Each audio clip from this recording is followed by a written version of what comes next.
ಇವೆಲ್ಲ ಬಂದಿದೆ ನಮ್ಗೆ ರಿಕವರ್ ಮಾಡ್ಕೊಂಡಿದ್ದೀವಿ ಅಂತ ನಿಮ್ಮ ಸ್ಟೇಷನ್ ಅಲ್ಲೇ ಅಲ್ವಾ? ಇದೆಲ್ಲ ನಿಮ್ಮ ಸ್ಟೇಷನ್ ಅಲ್ಲೇ ಇರೋದು. ಸೊ ಎಲ್ಲಿ ಸಿಕ್ತು ನಿಮ್ಗೆ? ಹೆಂಗ್ ತಗೊಬಂದು ಇಷ್ಟೇ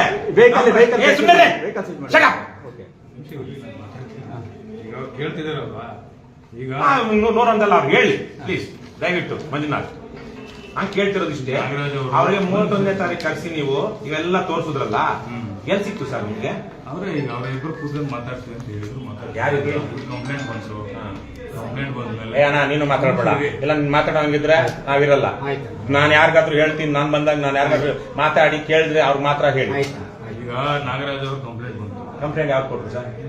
ಯಾವತ್ತು ಬಂದಿದ್ರು? 30 ಅದಕ್ಕೆ ಮುಂಚೆ ಕಂಪ್ಲೇಂಟ್ ಅವರು ಕೊಟ್ಟಿದ್ದಾರೆ. ಏನಂತ? ಯಾರು ಕೊಟ್ಟಿದ್ದಾರೆ? ಕಳ್ತನ ಮಾಡಿರೋನು ಕೊಟ್ಟಿದ್ದಾನ? ಯಾವತ್ತು ಕೊಟ್ಟಿದ್ದಾರೆ? ಮನೆ ಈಗ ಅಗ್ರಿಮೆಂಟ್ ಅಷ್ಟೇ ಆಗಿದೆ. ವಾಸ ಕೇಳಿ ಪೂರ್ತಿ ಇವರು ವಾಸ ಹೊಸ ಮನೆ ಮಾಡಿ ತಿಳ್ಕೊಂಡಿದ್ದಾರೆ. ಅವ್ರ ನಡುವೆ ಏನಿತ್ತ ನಮಗದು ಗೊತ್ತಿಲ್ಲ. ಕಂಪ್ಲೇಂಟ್ ಕಂಪ್ಲೇಂಟ್ ಬಂದಾಗ ನಿಮ್ಮ ಕಡೆ ಅವ್ರೇನಂತ ಕಂಪ್ಲೇಂಟ್ ಕೊಟ್ಟಿದ್ರು ನಿಮ್ಗೆ? ಅವರು ನಮ್ಮ ಮನೆಗೆ ಬಂದು ಅವ್ರು ನಿಮ್ಮ ಮನೆಗೆ ಬಂದು ಸೇರ್ಕೊಂಡಿದಾರಲ್ಲ. ಮನೆಗೆ ಬಂದು ಸೇರ್ಕೊಂಡಿದ್ರು ಇವ್ರು ಆಲ್ರೆಡಿ ಸೇರ್ಕೊಂಡಿದ್ರೆ ಈ ಕಳ್ಳತನ ಮಾಡೋದಿಕ್ಕೆ ಅವ್ರಿಗೆ ಅಧಿಕಾರ ಇದೆಯಾ?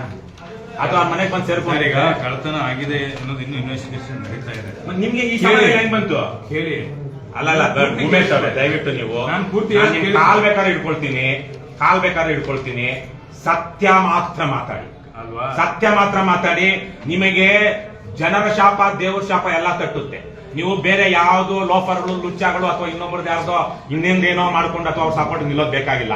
ನನಗೆ ಬೇಕಾಗಿರೋದು ನೀವು ಸತ್ಯ ಮಾತ್ರ ಮಾತಾಡ್ಬೇಕು. ನೀವು ಪೊಲೀಸ್ ಭಾಷೆನಲ್ಲಿ ಬೇರೆ ಬೇರೆ ಕಡೆ ಮಾತಾಡೋದು ಮಾತಾಡ್ಬೇಕಾದ್ರೆ ನಾನು ಸತ್ಯ ಹಿಡ್ಕೊಂಡಿದ್ದೀವಿ, ನಾವು ಸತ್ಯ ಹಿಡ್ಕೊಂಡಿದ್ದೀವಿ. ನೀವು ಸತ್ಯದ ವಿರುದ್ಧ ನೀವು ಮಾತಾಡೋದು ನೀವಲ್ಲ. ನೀವು ಪೊಲೀಸ್ ಭಾಷೆನಲ್ಲಿ ಇಲ್ಲೂ ಸಲ್ಲದನ್ನೆಲ್ಲ ಹೇಳ್ಬಿಡಿ, ಸತ್ಯ ಮಾತ್ರ ಮಾತಾಡಿ. ನಿಮ್ಗೆ ಇಷ್ಟೆಲ್ಲ ಹೇಳಿದ್ಮೇಲೆ ನಾನು ಸಿಂಪಲ್ ಪ್ರಶ್ನೆ, ನಿಮ್ಗೆ ಇದನ್ನ ತಂದ್ಕೊಟ್ಟವ್ರು ಯಾರು? ಅವ್ನಿಗೆ ಹೆಂಗ್ ಬಂತು ಇದು? ನೀವು ಅದನ್ನ ತನಿಖೆ ಮಾಡ್ಬೇಕಾಗಿತ್ತಲ್ಲ. ಯಾರೇ ಆಗ್ಲಿ ನಿಮ್ಮ ಮನೇಲಿ ಹೋಗ್ಬಿಟ್ಟು ಯಾರೋ ತಂದ್ಬಿಟ್ಟು ನಾನೇ ನಿಮ್ಮ ಕಳ್ತನ ಮಾಡ್ಬಿಟ್ಟು ತಂದು ನಿಮ್ಗೆ ಕೊಟ್ಬಿಟ್ರೆ ಪೊಲೀಸರಿಗೆ ಏನ್ ಹಾಕಿದೀರಾ? PF ಹಾಕಿದೀರಾ? ಹೆಂಗ್ ಹಾಕಿದ್ರಿ? ಇನ್ವೆಸ್ಟಿಗೇಷನ್ ಮಾಡಿದ್ರು. ನೀವು ಎಲ್ಲಿ FIR ಯಾವತ್ ಮಾಡಿದ್ರಿ? ನೋಡಿ ಯಾವತ್ ಮಾಡಿದ್ರಿ? 5ನೇ ತಾರೀಕು ಮಾಡಿದೀರಾ? 5ನೇ ತಾರೀಕು FIR ಮಾಡಿದ್ರೆ ಕಂಪ್ಲೇಂಟ್ ಕೊಟ್ಟಿರೋದು 30ನೇ ತಾರೀಕು. 31ನೇ ತಾರೀಕು ಪ್ರಾಪರ್ಟಿ ತೋರಿಸ್ತೀರಾ, 5ನೇ ತಾರೀಕು PF ಮಾಡ್ತೀರಂತೀರಲ್ಲ. ಎಲ್ಲಾದ್ರೂ ಪದ್ಧತಿ ಇದೆಯಾ? ನೀವು ಮಾಡಿರೋದ್ರಲ್ಲಿ ಪದ್ಧತಿ ಕಾಣಿಸ್ತಿದ್ಯಾ? ಒಂದು ನಿಮಿಷ ಕೇಳಿ ಸರ್, ನನ್ನ ಮಾತೊಂದು ನಿಮಿಷ ಕೇಳಿ ಸರ್. ಏನ್ ಕೇಳೋದು? ತಪ್ಪು ಆಗ್ಬಿಟ್ಟಿದೆ ನಿಮ್ಮಿಂದ. ತಪ್ಪನ್ನ ಸರಿ ಮಾಡ್ಕೊಳ್ಳಿ. ಯಾವನಾದ್ರೂ ತಪ್ಪು ಮಾಡಿದ್ರೆ ಶಿಕ್ಷೆ ಅನುಭವಿಸಿ. ಮಾಡಬಾರದ ಅಕ್ರಮ ಮಾಡಿದ್ದೀರಾ ನೀವು. ಅವನ ಜೊತೆ ಅವನ ಜೊತೆ ಇದಾನಲ್ಲ ಅವನು ಅಷ್ಟೇ. ಅವ್ನಿಗೇನಾದ್ರೂ ಇದ್ರೆ ಕೋರ್ಟಲ್ಲೋ ಗೀಟಲ್ಲೋ ನೋಡ್ಕೊಳ್ಬೇಕಾಗಿತ್ತು. ಮನೆಗೆ ಹೋಗಿ 4 ಗಾಡಿ ತರ್ತಿರಲ್ವ ನೀವು? ಎಲ್ಲಿ ನನ್ನ ತಂದು ಗಾಡಿ ನಿಲ್ಸ್ಕೊಳ್ತಿರಲ್ವಾ? ಹೆಂಗ್ ತಂದ್ರಿ? ಪ್ರೈವೇಟ್ ಪ್ರಾಪರ್ಟಿನ ಈತನ ಅನುಮತಿ ಇಲ್ಲದೆ ನೀವ್ ಹೆಂಗ್ ತಗೊಂಡ್ಬಂದು ಗಾಡಿ ನಿಲ್ಸ್ಕೊಂಡ್ರಿ? ಇವ್ರದ್ದು ಗಾಡಿ ಸೀಸ್ ಮಾಡ್ಕೊಂಡು ಗಾಡಿ ತಂದ್ರಲ್ಲ ಸ್ಟೇಷನ್ಗೆ, FIR ಆಗಿಲ್ಲ. ಹೆಂಗ್ ತಂದ್ರಿ ನೀವು? ನಿಮ್ ಸ್ಟೇಷನ್ಗೆ ಹೆಂಗ್ ಬಂತು ಗಾಡಿ? ಯಾರು ತಂದು ಕೊಟ್ರು? ಕಳ್ಳನ ತಂದ್ಕೊಳ್ಗಡೆ ಬಿಟ್ನಾ? ಇಷ್ಟೇ ಸಿಂಪಲ್. ಸಿಂಪಲ್ ಇಲ್ಲ. ನೀವು 101 ಹೇಳಿ. ನಿಮ್ಮ ಕಡೆಯಿಂದ ಅವಕಾಶ ನಿಮ್ಮ ಕಡೆಯಿಂದ ನೋಡಿ ಸರ್ ಉಮೇಶ್ ಅವರೇ, ನಿಮ್ಮ ಕಡೆಯಿಂದ ನೀವು ಏನಪ್ಪ SOP ಏನೋ ನಿಮ್ ಸ್ಟ್ಯಾಂಡರ್ಡ್ ಆಪರೇಟಿಂಗ್ ಪ್ರೊಸೀಜರ್ ಏನೇನೋ ಕ್ರಿಮಿನಲ್ ಇನ್ವೆಸ್ಟಿಗೇಷನ್ ಇರುತ್ತಲ್ಲ, ನೀವು ಪ್ರೋಟೋಕಾಲ್ ಪ್ರಕಾರ ಮಾಡೇ ಇಲ್ಲ ಸರ್. ನಾನು 1 ನಿಮಿಷ ಮಾತಾಡಕ್ ಕೇಳಿ, ಅವಕಾಶ ಕೊಡಿ. ಈಗ ಅವರಿಬ್ರದು ಸಿವಿಲ್ ಡಿಸ್ಪ್ಯೂಟ್ ಇದೆ. ಅವರಿಬ್ರು ಸಿವಿಲ್ ಡಿಸ್ಪ್ಯೂಟ್ ಏನ್ರಿ? ನೋಡಿ ನೀವೇ ಇದು ಸಿವಿಲ್ ಡಿಸ್ಪ್ಯೂಟಾ? ನೋಡಿ ಚಿನ್ನ ಸಿವಿಲ್ ಡಿಸ್ಪ್ಯೂಟಾ? ಚಿನ್ನ ಸಿವಿಲ್ ಡಿಸ್ಪ್ಯೂಟ್ ಯಾವ್ದಾದ್ರು ಚಿನ್ನ ಮನೇಲಿ ಬಂದು ಯಾವ್ದಾದ್ರು ಇರ್ಲಿ, ನಾವು ಬಾಡಿಗೆಗಿದ್ರು ನಮ್ಮ ಓನರ್ ಬಂದ್ಬಿಟ್ಟು ನಮ್ಮನ್ನು ಕಿತ್ತಾಕ್ಬಿಟ್ಟು ಹೊಡೆದ್ಬಿಟ್ಟು ಕಳ್ಸಕ್ಕಾಗತ್ತಾ? ಸಿವಿಲ್ ಡಿಸ್ಪ್ಯೂಟ್ ಆಗುತ್ತಾ? ಸಿವಿಲ್ ಡಿಸ್ಪ್ಯೂಟ್ ನೀವ್ ಯಾಕೆ ಹೋಗ್ತೀರಾ? ಮತ್ತೆ ಅವತ್ತೇ ನೀವು ಒಂದು NCR ಕೊಟ್ಬಿಟ್ಟು ಕಳ್ಸ್ಬೋದಿತ್ತಲ್ಲ. ಈ ಸಿವಿಲ್ ಡಿಸ್ಪ್ಯೂಟ್ ಇದೆಯಾ? ಪ್ರಿಲಿಮಿನರಿ ಎನ್ಕ್ವೈರಿ ಮಾಡಿದೀವಿ. ಏನ್ ಪ್ರಿಲಿಮಿನರಿ ಎನ್ಕ್ವೈರಿ ಮಾಡಿ ಎಲ್ಲಿ ಮಾಡಿದೀರಾ? ಅವ್ನು ಕಳ್ಳನ ಜೊತೆ ಕೂತ್ಕೊಂಡು ಸ್ಟೇಷನ್ ನಲ್ಲಿ ಡೀಲ್ ಮಾಡ್ತಿದ್ದೀರಾ ನೀವು. ನಿನ್ನೆ ನಮ್ಮೂರಲ್ಲಿ ಸೂರ್ಯ ಸಿಟಿನಲ್ಲಿ ಅವನ್ಯಾವನ ಒಬ್ಬ ಇನ್ಸ್ಪೆಕ್ಟರ್ ಚಿನ್ನ ರಿಕವರಿ ಮಾಡ್ಕೊಂಡಿದ್ದೆಷ್ಟೋ ಅದ್ರಲ್ಲಿ 1 kg ಗಟ್ಟಿ ಮಾಡಿ ಹೆಂಡತಿ ಕೊಟ್ಟವನು. ಪೊಲೀಸರು ಇದೇ ತರಗದ ಕೆಲಸವನ್ನ ಎಲ್ಲ ತುತ್ತೂಗಕ್ಕಾಗಲ್ಲ. ಅದಕ್ಕೆ ನಾವು ನಿಮ್ಮ ಹತ್ರ ಕೂತಿರೋದು. ನೀವು ಹಂಗಿಲ್ಲ ಅಂತ ಅಂದಿದೀವಿ. ನೀವು ಹಂಗೆ ಇದ್ರೆ ನಾಶವಾಗೋಗ್ಬಿಡ್ತೀರಾ. ನೀವ್ ಹಂಗಿಲ್ಲ ಅಂತ ಭಾವಿಸ್ಕೊಂಡು ನಾವು ಕೂತೀವಿ. ನೀವು ಹಂಗೆ ಇದ್ರು ನಾವೇನ್ ಮಾಡಕ್ಕಾಗಲ್ಲ. ನಾವು ಹೋರಾಟ ನಾವು ಮಾಡೇ ಮಾಡ್ತೀವಿ. ಪೊಲೀಸರು ಇಂತಹ ಅಲ್ಕಾ ಕೆಲಸಗಳನ್ನ ಮಾಡ್ಕೊಂಡೇ ಬಂದಿದ್ದಾರೆ ಅನ್ನೋದು ಜನಕ್ಕೆ ಅನ್ನಿಸ್ತಾ ಇದೆ. ಮಾಡ್ಬೇಡ್ರಿ ದಯವಿಟ್ಟು. ಕಾಕಿ ಬಟ್ಟೆ ಹಾಕೊಂಡಿದ್ದೀರಾ. ಅಲ್ಲೊಬ್ಬ ಜಯನಗರದಲ್ಲಿ ನಾವು ಕಂಪ್ಲೇಂಟ್ ಕೊಟ್ರೆ ಆ ರಾಮಲಿಂಗಾರೆಡ್ಡಿ ಕಡೆ ಗೂಂಡಾಗಳು ನಮ್ಮನ್ನ ಹೊಡೆದು ನಮ್ಮ ಫೋನ್ ಎಲ್ಲ ಕಿತ್ಕೊಂಡು ಹೋದ ಕಂಪ್ಲೇಂಟ್ ಕೊಟ್ರೆ ಆ ಫೋನ್ ಅನ್ನ ಎಲ್ಲೋ ತಮಿಳ್ನಾಡಲ್ಲಿ ರಿಕವರಿ ಮಾಡ್ಕೊಂಡ್ಬಿಟ್ಟ. ಅಲ್ಲಿದ್ದ ಒಬ್ಬ ಅಯೋಗ್ಯ ಪೊಲೀಸ್ ಆಫೀಸರ್ ಚರಂಡಿಲ್ ಸಿಕ್ತು, ತಿಲಕ್ ನಗರ ಚರಂಡಿಲ್ ಸಿಕ್ತು ಅಂದ್ಬಿಟ್ಟ. ನಮ್ಗೇನ್ ಗೊತ್ತಾಗಲ್ವ? ದಡ್ರ ನಾವು ದಡ್ರ ಅವ್ರು ಹೇಳ್ದ ಅಂತೇಳಿ ಅವ್ನ ಪ್ರಭಾವಕ್ಕೊಳಗಾಗಿ ಅವನ ಕಡೆ ಲೋಫರ್ಗಳನ್ನೆಲ್ಲ ಬಿಡೋದಕ್ಕೆ ನಮ್ಗೆ ಎಲ್ಲಿ ಚರಂಡಿಲ್ ಸಿಕ್ತು. ಅಲ್ವಾ ಮಂಜುನಾಥ್? ಚರಂಡಿ ಹಂಗೆ ದಾಖಲೆ ಮಾಡಿ. ಅದೇ ಚರಂಡಿಯಲ್ಲಿ ಇದ್ದಕ್ಕಿದ್ದಂಗೆ ನಿಮ್ಗೆ ಪೊಲೀಸರಿಗೆ ಚರಂಡಿ ಅದು ಫೋನ್ ಸ್ವಿಚ್ ಆನ್ ಮಾಡ್ಕೊಂಡು GPS ಲಕ ಲಕ ಲಕ ಅಂತ ರಿಂಗ್ ಕೊಡ್ತಾ ಇರುತ್ತೆ, ಇವ್ರು ಹೋಗಿ ಚರಂಡಿಲಿ ಇಟ್ಬಿಡ್ತಾರೆ. ಕಣ್ಣು ಮುಂದೆ ಇರೋದನ್ನೇ ಹಿಡಿಯಕ್ಕಾಗಲ್ಲ. ನಾನು ನಿಮ್ಗೆ ಯಾಕೆ ಹೇಳ್ತಾ ಇದ್ದೀನಿ ಅಂದ್ರೆ, ನೀವು ಪರವಾಗಿಲ್ಲ, ಒಂದಷ್ಟು ನಿಮ್ಗೆ ಒಂದಷ್ಟು ಸೂಕ್ಷ್ಮತೆ ಇದೆ ನಾನು ಭಾವಿಸಿದ್ದೀನಿ. ಇಲ್ಲಾಂದ್ರೆ ನೀವು ಇಷ್ಟೊತ್ತು ಕೇಳಿಸ್ಕೊಳ್ತಾ ಇರಲಿಲ್ಲ, ನಿಮ್ದೇ ಆದಂತ ಪೊಲೀಸ್ ಕಥೆಗಳು ಹೇಳ್ತಾ ಇದ್ರಿ. ನಿಮ್ಮ ಹೆಸರೇನಪ್ಪ? ಗಜಾನನ್ ಮಾಡಿ. ಯಾವರು? ಬೆಳಗ್ಗೆ ಬೇಡ, ಪ್ರಾಮಾಣಿಕವಾಗಿ ಕೆಲಸ ಮಾಡ್ರಪ್ಪ, ಪ್ರಾಮಾಣಿಕವಾಗಿ ಮಾಡೋಣ. ಲೋಪ ಮಾಡ್ಬೇಡ್ರಪ್ಪ. ನೀವೆಲ್ಲ ಮುಂದಕ್ಕೆ ರಿಟೈರ್ಡ್ ಆಗೋಷ್ಟೊತ್ತಿಗೆ SP ಲೆವೆಲ್ಗಾದ್ರೂ ಹೋಗ್ತೀರಾ. ನಿಮ್ಮ ಮಕ್ಕಳು ಇದೇ ಸಮಾಜದಲ್ಲಿ ಬದುಕಬೇಕು. ನೇಪಾಳದಲ್ಲಿ ನೋಡಿದ್ರೆ ಮಾಜಿ ಪ್ರಧಾನಿ ಹೆಂಡತಿನ ಬೆಂಕಿ ಹಚ್ಕೊಂಡ್ರು.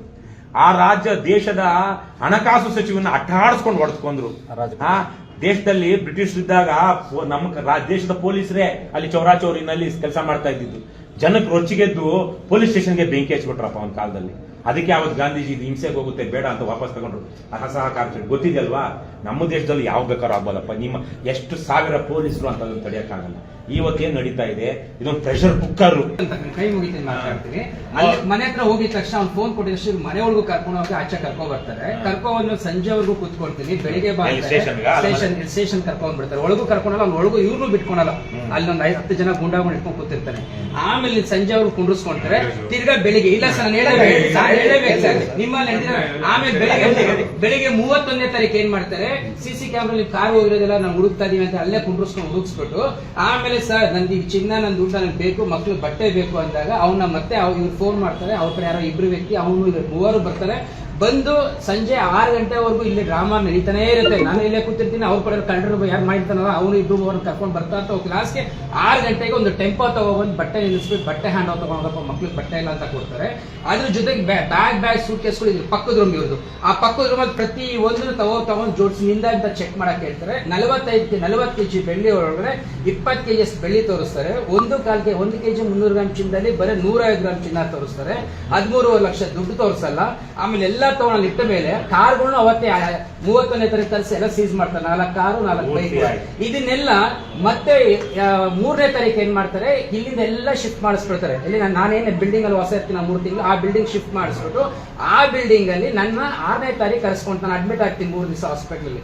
6ನೇ ತಾರೀಕು ಕರ್ಕೊಂಡೋಗಿ ಎಲ್ಲಾ ಬಿಲ್ಡಿಂಗ್ ಅಲ್ಲಿ ಅಲ್ಲಲ್ಲಿ ಇರೋ ವಸ್ತು ಮತ್ತು ಒಂದು ಆಟೋದಲ್ಲಿ ಬೇರೆ ಇಲ್ಲಿಂದ ಶಿಫ್ಟ್ ಆಗಿರುತ್ತೆ. ಆಟೋನು ಅಲ್ಲೇ ಇರುತ್ತೆ ಬೇಸ್ಮೆಂಟ್ ಅಲ್ಲಿ, ಟಿವಿಗಳೆಲ್ಲ ಇಟ್ಕೊಂಡು ಆ ಆಟೋನ ಸಮಿತಿಯಲ್ಲಿ ತೋರಿಸ್ತಾರೆ ಗಾಡಿ ನಂಬರ್ ಹಾಕಿ. ಎಲ್ಲಾ ಮಾಜಾರ್ ಮಾಡ್ಕೊಂಡು 20 kg ಮಾತ್ರ ಬೆಳ್ಳಿ ಚಿನ್ನ, ಒಂದು 100 ಗ್ರಾಮ್ ಚಿನ್ನ ಅಷ್ಟೇ ತಂದ್ರೆ ಎಲ್ಲ ತಂದು ಸ್ಟೇಷನ್ ಅಲ್ಲಿ ಅವತ್ತು ಹಾಕ್ತಾರೆ. 6ನೇ ತಾರೀಕು ಹಾಕ್ತಾರೆ. ಅಂದ್ರೆ 31ನೇ ತಾರೀಕು ಕಸ್ಟಡಿಗೆ ತಗೊಂಡಿರೋರು FIR ಹಾಕಲ್ಲ. 5ನೇ ತಾರೀಕು FIR ಹಾಕೊಂಡು 6ನೇ ತಾರೀಕು ಮತ್ತೆ ಅಲ್ಲೆಲ್ಲ ಮನೆಗಳ ಅಕ್ಕಪಕ್ಕ ನಿಲ್ಸ್ಬಿಟ್ಟು ಕಾರ್ಗಳನ್ನ ದುಡ್ಡು ಚಿನ್ನ ಎಲ್ಲ ಇಟ್ಬಿಟ್ಟು ಅಲ್ಲಿಂದ ರಿಕವರಿ ಮಾಡ್ಕೊಂಡು ಬರ್ತಿರಲ್ಲ. 6ನೇ ತಾರೀಕು ಕಾರ್ ಆಟೋದಲ್ಲಿರೋ ಸಾಮಾನು ಟಿವಿ ಕೊಡಿಸ್ತಾರೆ, ಪ್ಲಸ್ ಇದನ್ನ ಕೊಡಿಸ್ತಾರೆ, ಏನೋ ನಮ್ಗೆ ಬಟ್ಟೆಗಳು ಕೊಡಿಸ್ಕೊಡ್ತಾರೆ. ಚಿನ್ನ ಬೆಳ್ಳಿ ಎಲ್ಲ 2ನೇ ಸರಿ ಸೀಸ್ ಮಾಡಿ ಒಳಗಡೆ ಇಟ್ಕೊಡ್ತಿರಲ್ಲ FIR ಆದ್ಮೇಲೆ. ಆ ವಸ್ತುನ PF ಆಗಿ ನಾನು ತೆಗೆಸ್ಕೊಡ್ತೀನಿ ಅಂದೋರಿಲ್ಲ. ಮತ್ತೆ ಅವ್ನು ಯಾವನ್ ತಗೊಬಂದು ಕೊಡ್ತಾನಲ್ಲ ಫ್ರಂಟ್ ಟೈರ್ ಒಡವೆ ಚಿನ್ನ ಬೆಳ್ಳಿ ಆಪೋಸಿಟ್ ಅವನು 31ನೇ ತಾರೀಕಿಗೆ ತಂದ್ಕೊಟ್ಟ ಮೇಲೆ ಇವ್ರು FIR 4ನೇ ತಾರೀಕು ಹಾಕೋ ಟೈಮಲ್ಲಿ ಆ FIR ಅಲ್ಲಿ ಯಾಕೆ ಅವನೇ ಕಳ್ಳ ಅಂತ ಒಪ್ಕೊಂಡಾಯ್ತಲ್ಲ, ಅವ್ನು ತಂದ್ಕೊಟ್ಟಾಗಿದೆಯಲ್ಲ ಪ್ರತಿಯೊಂದು ವಸ್ತು ಸ್ಟೇಷನ್ಗೆ, ಅವನ ಮೇಲೆ ಯಾಕೆ ಇದು ದರೋಡೆ ಕೇಸ್ ಹಾಕಲ್ಲ? 4ನೇ ತಾರೀಕು FIR ಹಾಕ್ಬಿಟ್ಟು ಪುನಃ ಎಲ್ಲ ಅಲ್ಲೇ ಮನೆಗೆ ಇಡಿಸ್ಬಿಟ್ಟು ತಿರ್ಗಿ ಅಲ್ಲಿಂದ ಸೀಸ್ ಮಾಡ್ಕೊ ಬರ್ತಾರೆ. ಅಂದ್ರೆ ನಮ್ಮನ್ನ ಏನ್ ಅನ್ಕೊಂಡಿದ್ದಾರೆ? ನಾನು ನನ್ನ 2 ಹೆಣ್ಣುಮಕ್ಳು 5 ಮಕ್ಳು ಇಟ್ಕೊಂಡು ನಾನು ಎಲ್ಲೂ ಮಲಗಬೇಕು. ನಾನು ಲಕ್ಷಾಂತರ ರೂಪಾಯಿ 1 ಕೋಟಿ 10 ಲಕ್ಷ ಅವ್ನ ಮನೆ ಕೊಟ್ಟಿದ್ದು ಕೊಂಡ್ಕೊಂಡು 65 ಲಕ್ಷ ರೂಪಾಯಿ ಆಲ್ಟ್ರೇಷನ್ ರೆಡಿ ಮಾಡಿಸ್ಕೊಂಡು ನಾನು ಮನೆ ಪರ್ಮಿಷನ್ ತಗೊಂಡು ನೀನು ಕೊಡಬೇಕಾಗಿರೋ ನಾನು 3 ಲಕ್ಷ ರೂಪಾಯಿ. ಹೈದರಾಬಾದ್ ಅಲ್ಲಿ ಒಂದೊಂದು ಸೈಟ್ ಸಿಂಪಲ್ ಆಗಿ ನೀವು ಅವ್ರು ಹೇಳಿದ್ದು ಇವೆಲ್ಲ ಐಟಮ್ ತಗೊಬಂದು ನೀವು FIR ಆಗ್ತದೆ ಇವೆಲ್ಲ ಮಾಡಿರೋದು ನೀವೇನೆ ಸಿಕ್ಕಾಕೊಂಡಂಗೆ ಕಾನೂನು ಬಾಹಿರವಾಗಿ. ಇದನ್ನ ಹೆಂಗ್ ಸರಿ ಮಾಡ್ತೀರಾ ನೋಡಿ. ಯಾವುದೇ ಪ್ರೈವೇಟ್ ಪ್ರಾಪರ್ಟಿನ ನೀವು ಅನುಮತಿ ಇಲ್ಲದೆ, ಕೋರ್ಟ್ನ ಅನುಮತಿ ಇಲ್ಲದೆ ಅಥವಾ ಕಾನ್ಸಿಬಲ್ ಅಫೆನ್ಸ್ ಇಲ್ಲದೆ ಹೋಗಿ ಸೀಸ್ ಮಾಡ. ನಮ್ಮ ವಿಜಯವಾಹಿನಿ ನ್ಯೂಸ್ ಚಾನೆಲ್ನಲ್ಲಿ ಪ್ರಮೋಷನ್, ಜಾಹೀರಾತು, ಅಡ್ವರ್ಟೈಸ್ಮೆಂಟ್ ನೀಡಲು ಸಂಪರ್ಕಿಸಿ 9535808456.